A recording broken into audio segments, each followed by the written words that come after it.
At the beginning of season 1999-2000, the bookies, in their infinite wisdom, had St Mirren as 20-1 outsiders to win the First Division title and second favourites for relegation.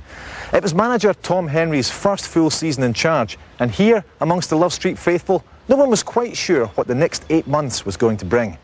But as it turned out, it was a season to remember. Having managed Berwick Rangers and Alloa Athletic and gained promotion with both clubs, the manager may privately have had an agenda of repeating history. But what made him take over the reins at Love Street in the first place? Well, to be honest, I've been told by many people this was a big club, a club that was a sleeping giant, and what we needed was perhaps just somebody to point them in the direction and get the young players playing. I felt it was a big challenge. It was the first full-time appointment for myself, and I was looking forward to it. Appointing a part-time manager in his first full-time post, did Chairman Stuart Gilmer think this was perhaps a risk? I didn't, and neither did George or Brian, who we had both interviewed him, or three of us interviewed him. I think if you had interviewed Tom Hendrie, you wouldn't have had doubts either. He's a very charismatic person.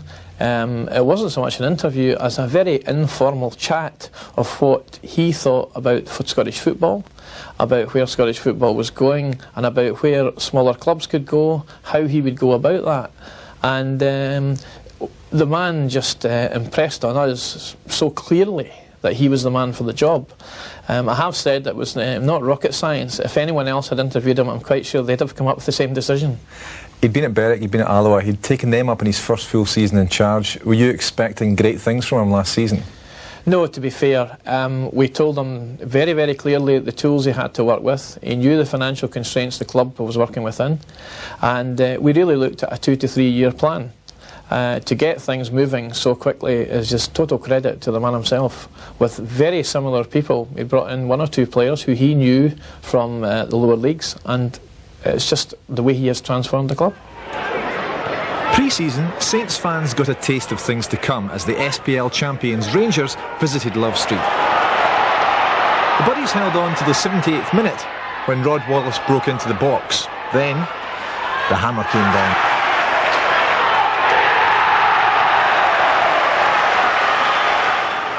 But the Buddies didn't buckle. With 7 minutes to go, a slack clearance by Rangers keeper Lionel Charbonnier was picked up by Junior Mendes on the edge of the box.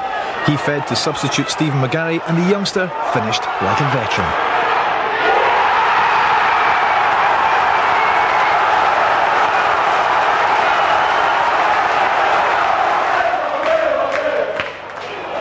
With 2 minutes to go, Saints had the Rangers defence at 6s and 7s when Charbonnier again blundered when he let the ball squirm from his grasp. When it was eventually fed back in, Gabriel Amato inexplicably handled in the box, and the ref had no hesitation in awarding the penalty.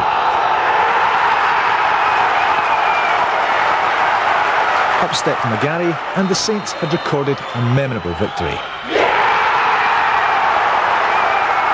You don't want to get too carried away with that pre-season result, but certainly we took a lot of pleasure at beating Rangers. Obviously they had a multi-million-pound team on the park, and I think not just the fact it was the result, but it was the manner in which we achieved the result. We actually lost a goal with about 15 minutes to go, and I'd said to my assistant manager at the time that I was really disappointed because the players had played well and it looked like we were going to take nothing out of the game. But the last 15 minutes we managed to score 2 goals and get the victory. And yeah, we were delighted, but it was still tinged with caution that pre-season can sometimes be very misleading. Sometimes you can have a tremendous pre-season and have a really bad start to the season. So still at that time, you know, we were just guarded optimism. And so to the season proper. Saints began well, dominating the first half, but were unable to press the advantage home. 3 minutes after the interval, ex-Saint Alex Bone gave the visitors the lead.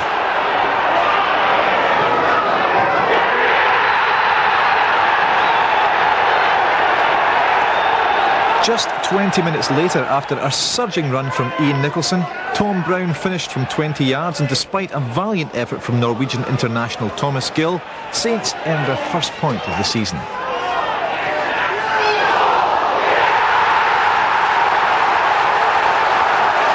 Well, I certainly enjoyed it anyway.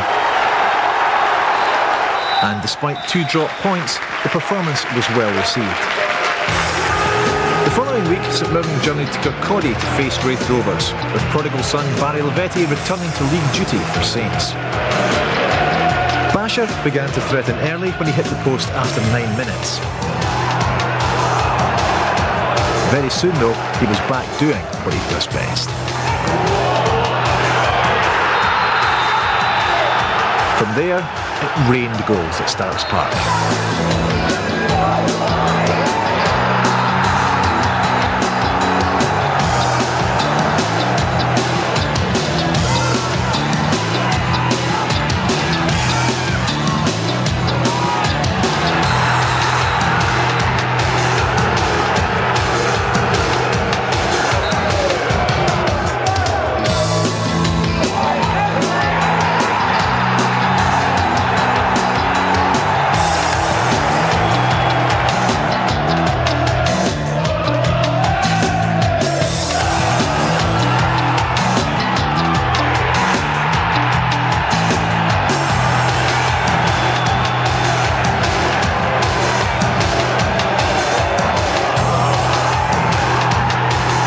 For those who travelled to Kirkcaldy, it was manna from heaven, though not everybody made it through.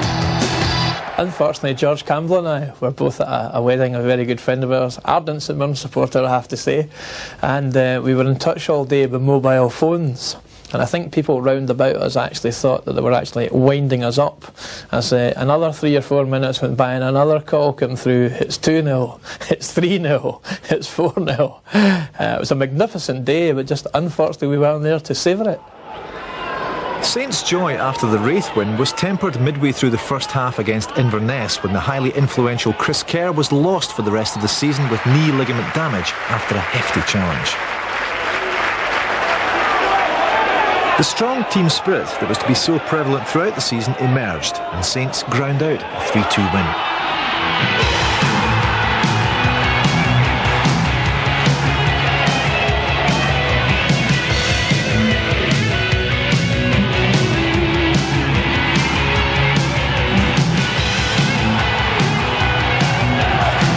The 3 goals from McGarry, Walker and Yardley hardly reflected Saints' dominance of the game.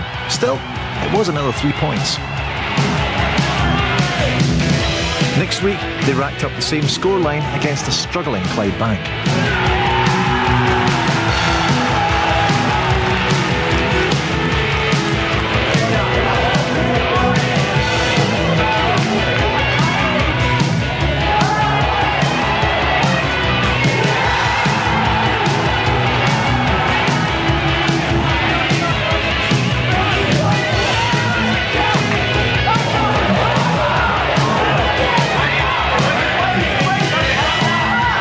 From Barry Lavetti and a screamer from Tom Brown capped another fine performance.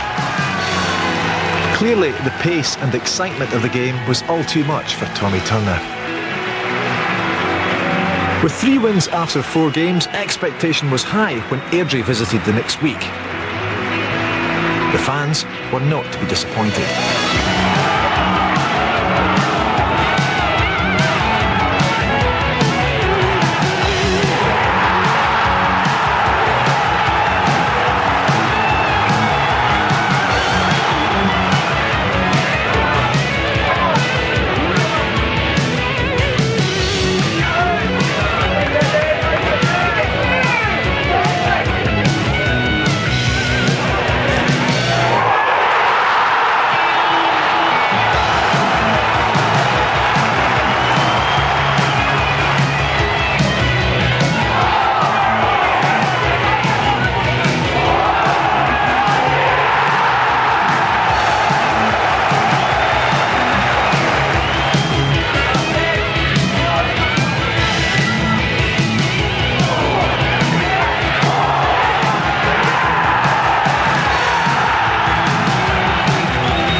St Mirren now the top scorers in Britain, fans both young and old were beginning to get a little delirious.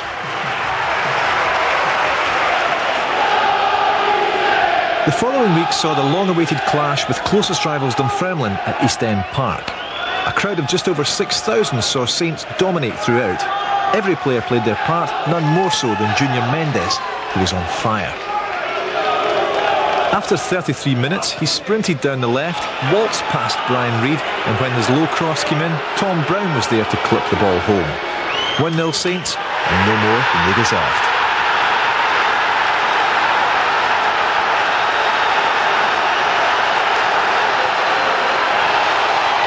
But just before half-time, against the run of play, the Pars pulled level when Richard Huxford smacked home the equaliser.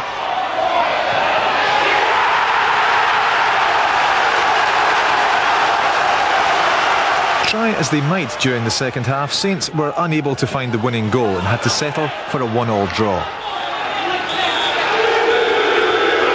Dunfermline fans were unhappy at dropping 2 points. Buddies, however, were delighted at their team's performance.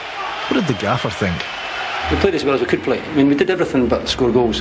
Every player did their bit for the side, and it was just disappointing that we lost the goal just on the stroke of half time. And I felt that could have been a major turning point. But to be fair to our boys, in the second half, they came out, and as you say, we dominated the second half, created a catalogue of chances, and we just couldn't get the ball in the net, and that was it. Just in case anyone was unsure, Paisley Panda was there to remind everyone just who was leading the league when Morton came to Love Street for the first Renfrewshire derby of the season.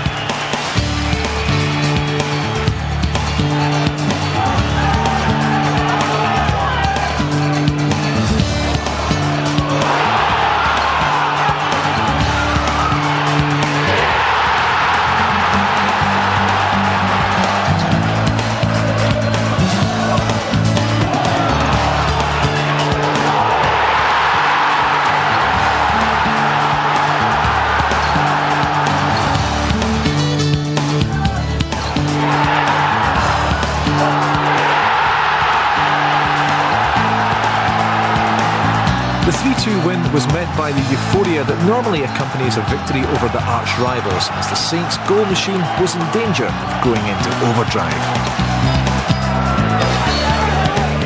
Next week, however, the machine broke down as Saints dropped 3 points against Falkirk. The Bairns scored 3 in 26 minutes. Pick of them, this one from Tom Hendrie. For the first time in the league, St Mirren fans experienced defeat. Saints' next challengers were Livingston at Love Street for their first ever league meeting. And it was the visitors who drew first blood, Jerry Britton heading home this rebound.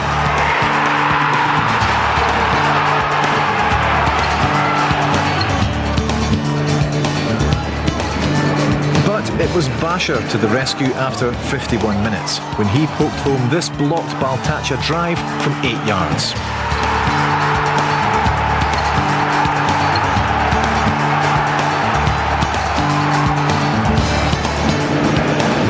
With 4 minutes to go and Saints chasing the winner, Tom Brown was poleaxed in the box. The referee immediately pointed to the spot. Brown elected to take the kick himself, but keeper Ian McAlden was equal to the task and the ball was scrambled clear. 1-1 finished. So, a blistering start to the season, and at the end of the first quarter, St Mirren sat on top of the league with 18 points, 2 points clear of Dunfermline, who had a game in hand. The next home game, though, was Wraith, and after hammering them 6-0 on week 2, confidence was high. But there was to be no repeat of the shellacking handed out at Starks Park 10 weeks previously. Saints were made to fight all the way in this one. They opened the scoring in 37 minutes when an Ian Nicholson cross was glanced home at the near post by Barry Lavetti, his 6th goal in 9 starts. Heading towards the interval, Saints let Wraith back into the game when Ludovic Roy was adjudged to have wrestled Stephen Craig to the ground. Kenny Black hammered home the spot kick to level the scores. Early in the second half, though, Saints forged ahead once more when big Mark Yardley flicked in yet another inch-perfect cross from Nicholson. But Wraith kept plugging away. In 10 minutes from time, a speculative Kenny Black lob was met by Jay Steen on the volley, and his shot had just enough power to beat Roy and square the match.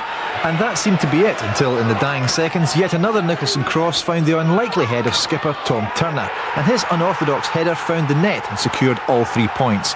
Even he couldn't hide his surprise. I thought I was actually going to get the goalkeeper was going to come out and clatter me. You know, I just went up and I think I shut my eyes and I just let it come off the top of my head, glanced it round, and the next minute as I turned, my momentum came me round there, and I just seen it sailing into the back of the net. For the next 8 weeks, Tom Hendrie's black and white army went on the rampage.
St Mirren's fourth goal at Capello probably best illustrated the effort and determination Saints players were willing to expend for the cause.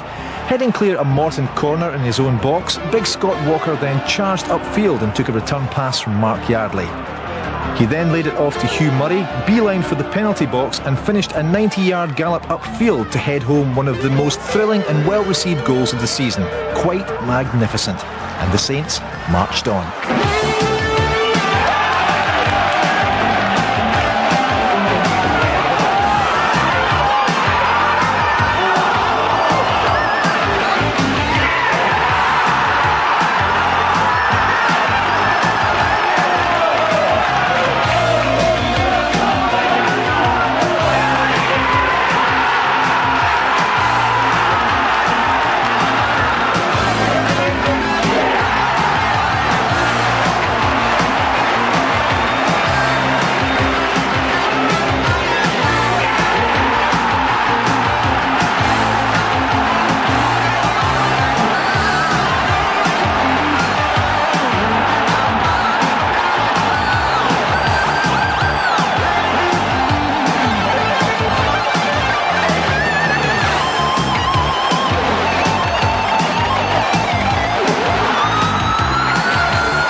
The trip to Inverness, however, brought Saints' winning streak to a halt, Mark Yardley scoring his 13th goal of the season in a 1-1 draw.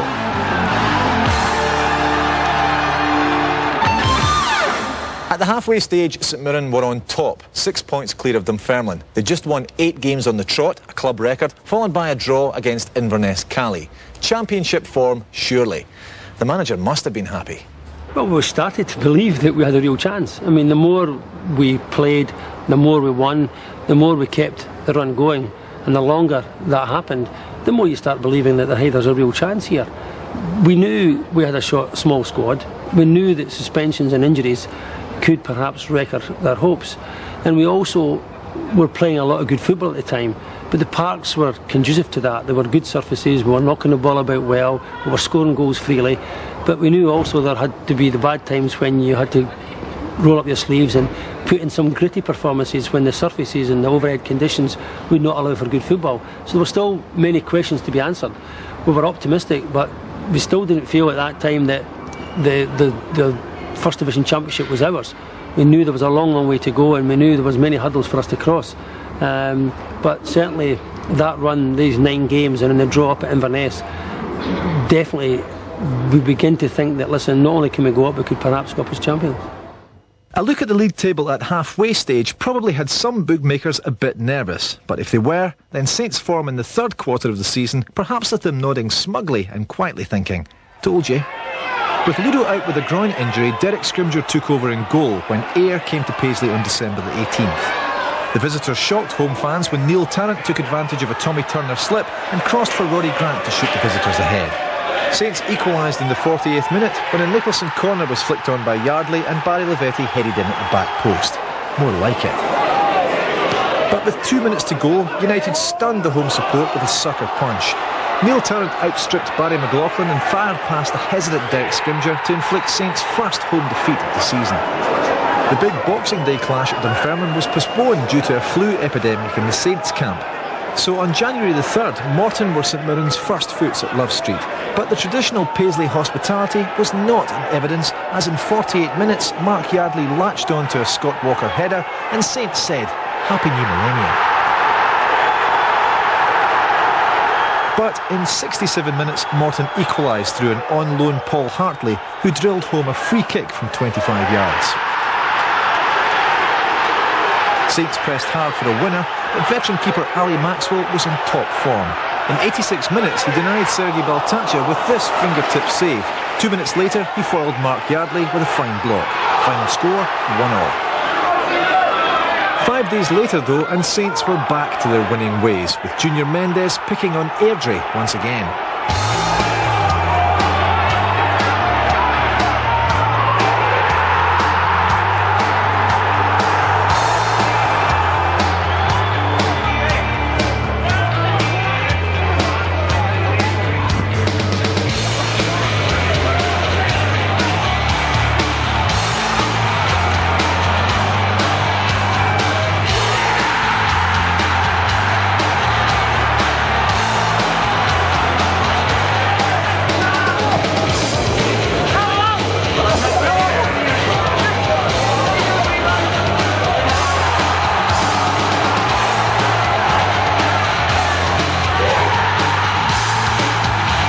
Gary clinched the victory with a third, and the happy Saints fans left the Love Street end knowing that they wouldn't be standing there for much longer.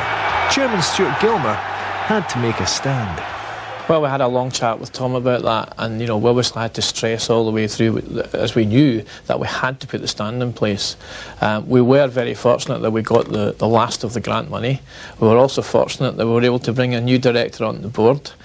We also got the support of the fans.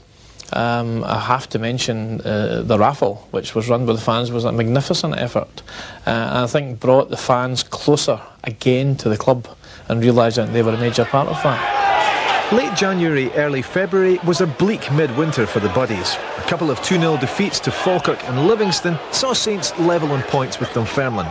The visit of Inverness Cally was seen as a must-win game.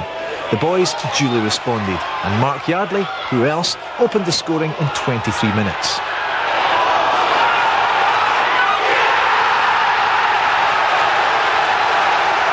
Midway through the second half, Gary Bowman scored his first goal in the black and white, and Saints stretched their lead at the top to 2 points, Dunfermline having drawn 1-1 at home to Morton. On February the 19th, with both teams out of the Cup, Dunfermline and Saints played their postponed Boxing Day showdown at East End Park. And in total contrast to their first meeting, it was Saints who rode their luck to come away with a point. The St Mirren goalmouth led a charmed life that day, with Ludovic Roy proving to be one of the best keepers in the country with a string of fine saves. His display of bravery and agility kept Dunfermline at bay until the stroke of half-time.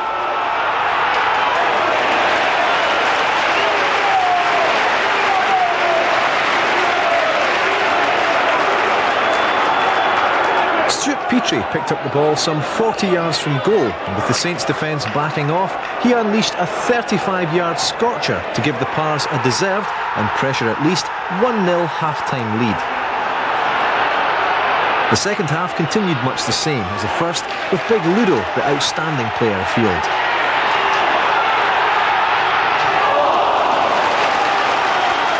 With the Pars looking to put the game away, this double save midway through the second half kept Saints in it and gave them hope that they could salvage something from the match. A something that didn't seem likely when Saints had skipper Tom Turner red-carded after an hour. But with 10 minutes left, they managed just that. Ian Ross centred, and Ian Nicholson rose to bullet home an unlikely equaliser, which sent the Saints fans nuts.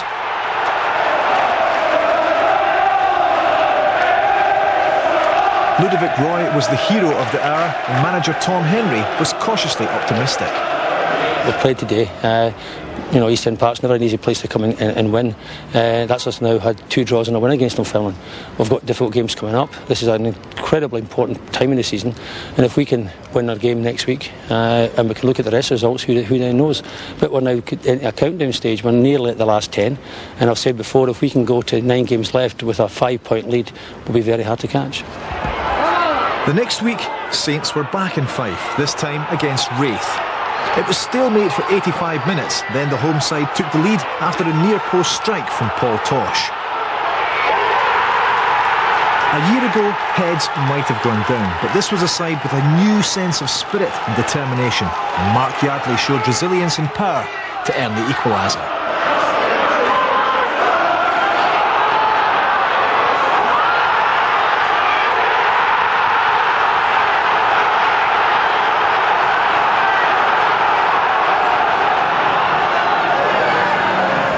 Many thought that would be that, but Hugh Murray and Junior Mendes had other ideas.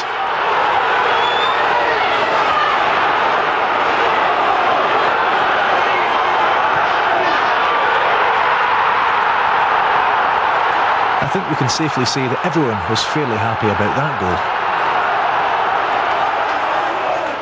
Late into injury time, Wraith pushed for the equaliser, but once again, Ludo was in the right place at the right time. When the final whistle blew, 3 huge points had been gained and 1 very significant point had been made. I think the game at Wraith Rovers summed it all up. We were a goal down against 10 men with 5 minutes to go, and everybody must have thought it's going to collapse. We went on, we scored 2 goals in the last 5 minutes, and I think there was a right belief after that game that maybe this was going to be our year and we could go on to win it. And I think for myself personally, that's the game that sticks out most for me. The following week though, it was back to earth with a bang when the Pars came to Paisley.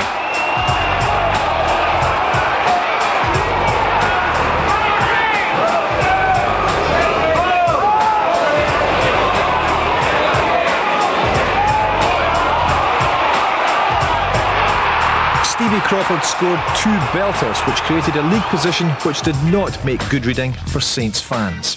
At a crucial point in the season, Saints fell back to 2nd place. Was the bubble about to burst? Well, the pressure was building every game, and every game we played was becoming more important than the last one.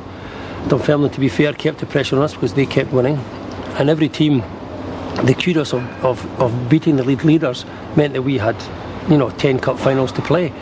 But as I said, the players showed remarkable resilience, and a few times we got late winners to win games, but that was just the character of the team. They just refused to sit back and accept a draw, and we pushed forward on many occasions, and I think justifiably scored a few late goals just simply because of the attitude of the players. When Clyde Bank came visiting, the attitude of the players was never in doubt.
1-0 to Saints, 8 games to go.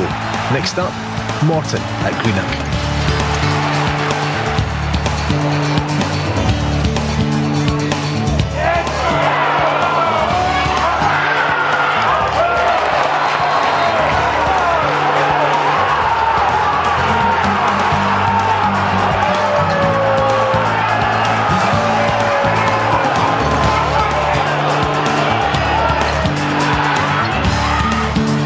Stuff.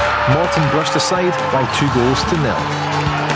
Next week it was back to Capello, this time to face Clydebank, but someone forgot to pack the stripes and Saints were forced to wear Morton tops. They did everything but score and 2 vital points were dropped. With injuries and suspensions kicking in, it was time to strengthen the squad. We're on the playing front. We were scared at that point. We looked at 1 or 2 players and we weren't sure. We weren't sure they were any better than what we had, and that's certainly been the policy. And it wasn't until getting closer to the March deadline when we decided that just to help us get over the line, we'd bring in a couple of players. And we brought in Paul McKnight from Rangers, we brought in Ricky Gillis on loan from Aberdeen, and we brought in Jens Paislak from Karlsruhe on a short-term contract. So it worked out quite well in the end.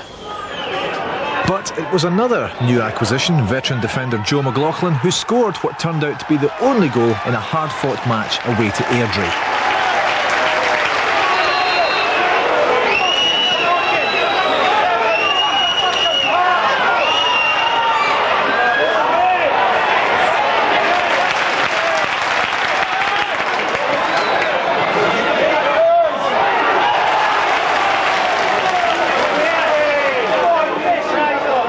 Jens Paislak came on in the second half and quickly showed fans his strength with this powerful effort on goal.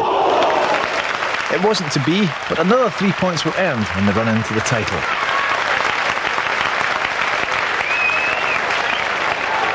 In front of almost 7,000 supporters the following week, Saints entertained Falkirk. As ever, it was a hard-fought encounter as St Mirren pushed for the opener. This well-worked move from Mendes and Brown ended safely in the hands of keeper Miles Hogarth. He was again called into action after this stinging effort from Tommy Turner. With 3 minutes to go and the crowd getting anxious, Saints broke out of defence and swept upfield with this breathtaking move.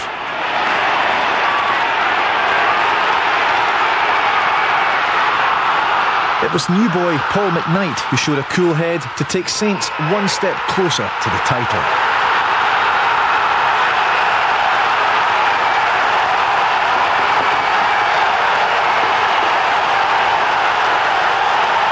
A class piece of finishing from the young Irishman. With the league campaign drawing to a close, the tension mounted with every game as Dunfermline's form matched that of St Mirren. The next game was away to Livingston. In 23 minutes, Stephen McGarry showed maturity beyond his years, lobbing Ian McAlden to send the visiting support into a frenzy. But on the hour mark, David Bingham silenced the travelling buddies as he flicked home a Brian McPhee cross to level the scores. But after constant probing, the Paisley men got the vital breakthrough when Mark Yardley scored following this goalmouth scramble. Not goal of the season, but 3 points nonetheless.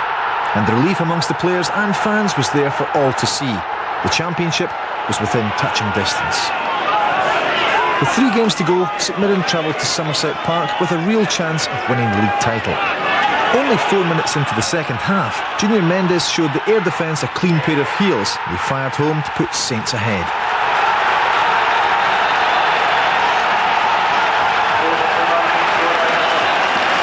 A minute later, influential skipper Tommy Turner limped off to be replaced by the hero from the Falkirk game, Paul McKnight.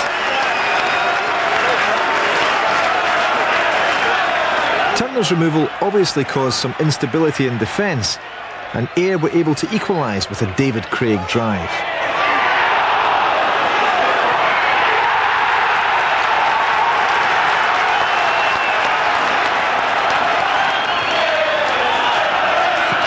From then on, St Mirren's attacks on the Ayr goal were relentless, with Mendes the tormentor-in-chief as he once again came close with this flashing drive.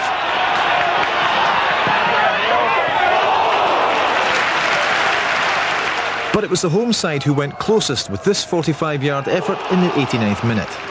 Ludo to the rescue once more. It looked like 1 point was all St Mirren were going to earn from this encounter, but in the 94th minute, urged on by vocal support, Saints launched one last gasp effort to try and snatch the game. What followed was the stuff of dreams. Paul McKnight had done it again.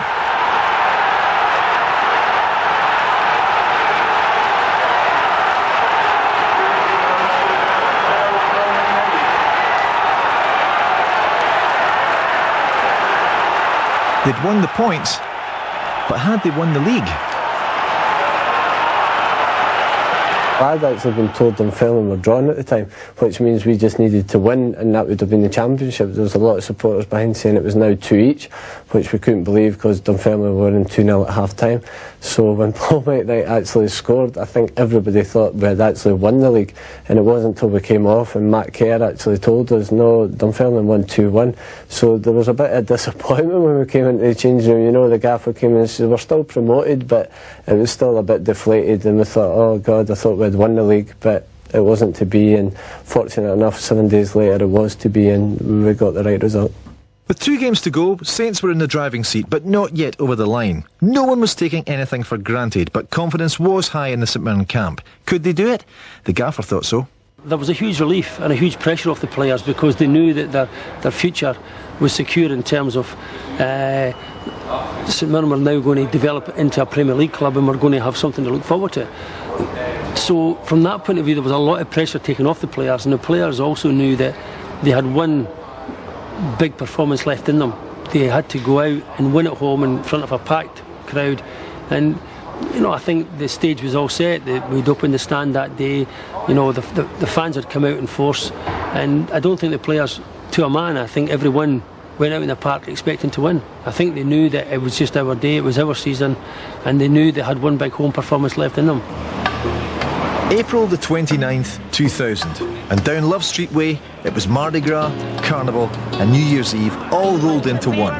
It had been a long, hard season, and the Paisley buddies felt a party coming on. But first, there was a job to be done, and everyone was determined to do their bit to make it happen. The fans have been incredible this year. They probably don't realise how important they've been for the team.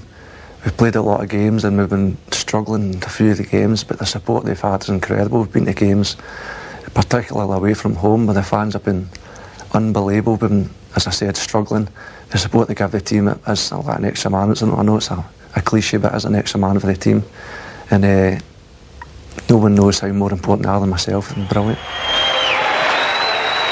With the stadium in party mood, there were, however, some formalities to be attended to.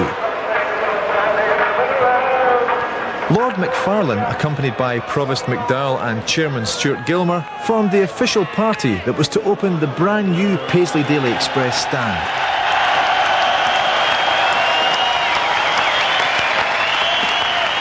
St Mirren Park was now ready for the SPL. Were the boys in black and white?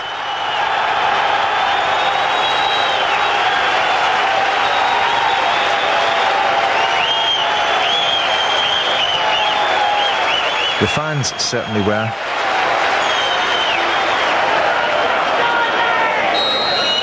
But things didn't go immediately to plan. We settled down really well, but to be honest, we played quite disappointing in the first half. Wraith Rovers had a couple of chances and we managed to keep them out.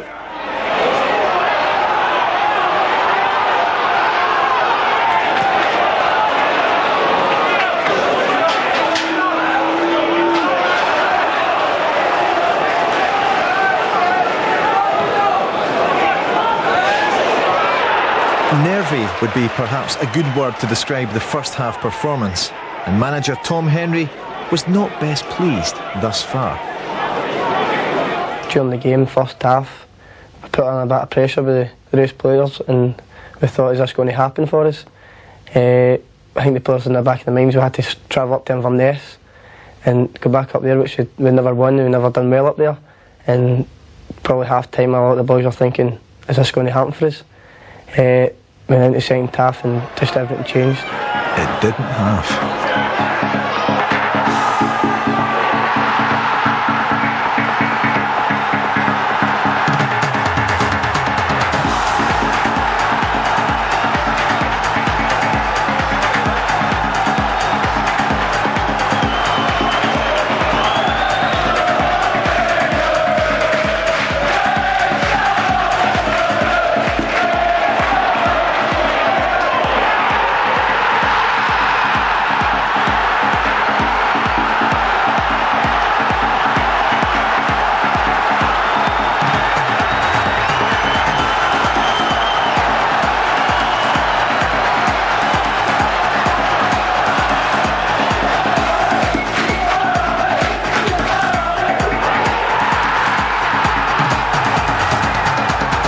the third goal from Player of the Year Barry McLaughlin, all the tension of a long, hard season finally slipped away.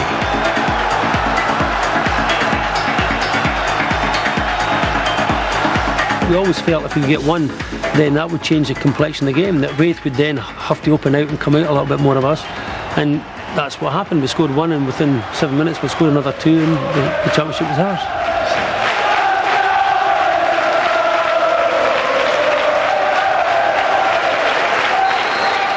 For the first time in 23 years, St Mirren were First Division champions, and well worthy. It means everything. You know, we've led from the start of the division. You know, everyone wrote us off and said we'd never stay there. You know, I said the bubble would burst, but it didn't burst, and we kept going. And to win 3-0 in the final game in front of your home fans, well, this will be a memory I'll remember the rest of my life. The same certainly applies to the occupants of the stands and the victorious team as they re-emerge to milk the applause, take the honours and send out a clear message to the football world at large. For many, it was a realisation of a lifetime dream, and emotions ran high.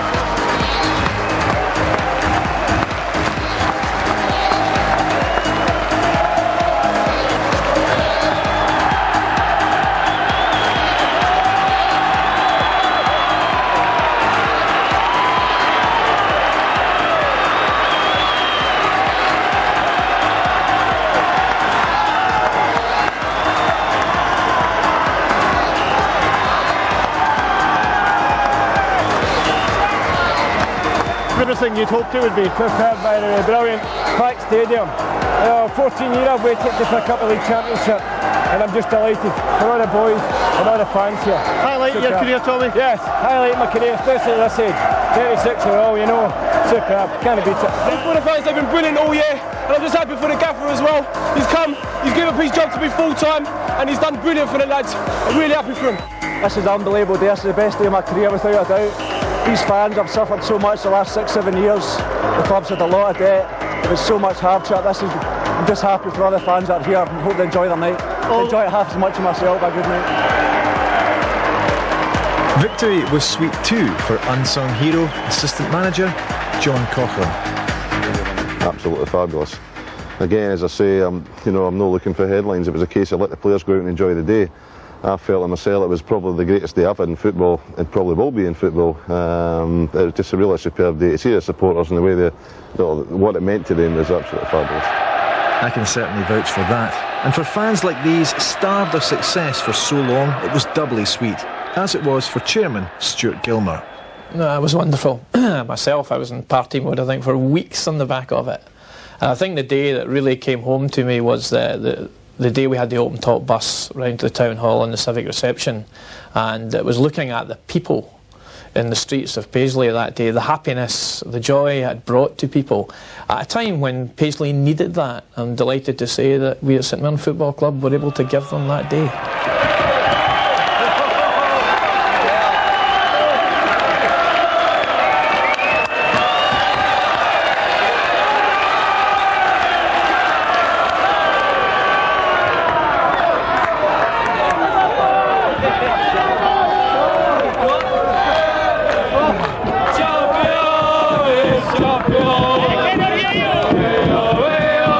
It was an amazing day, it was a glorious day, thousands of people on the streets, so many smiling, happy faces.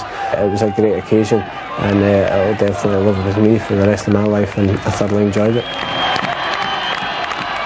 That day was incredible. It was just like being back in 1987 when I won the Scottish Cup. It's a very similar experience, but a lot of people said to me this was a greater day because it was culminating over a whole season, whereas the Scottish Cup is maybe 5 or 6 games. But it's definitely something I'll not forget. And neither will the thousands who gathered outside the town hall that day as Paisley was transformed into one huge street party. At the final reckoning, one of the most unfancied teams at the start of the season emerged supreme. The bookies had been proved wrong, and history had been made. A lot of things have happened at this proud club since its inception way back in 1877. There's been some good seasons, some not so good seasons, some memorable seasons, and some fairly forgettable ones too. But one thing is absolutely for sure. 1999-2000 is the season that will be remembered for a long time as the one when the bubble didn't burst and the Saints were back.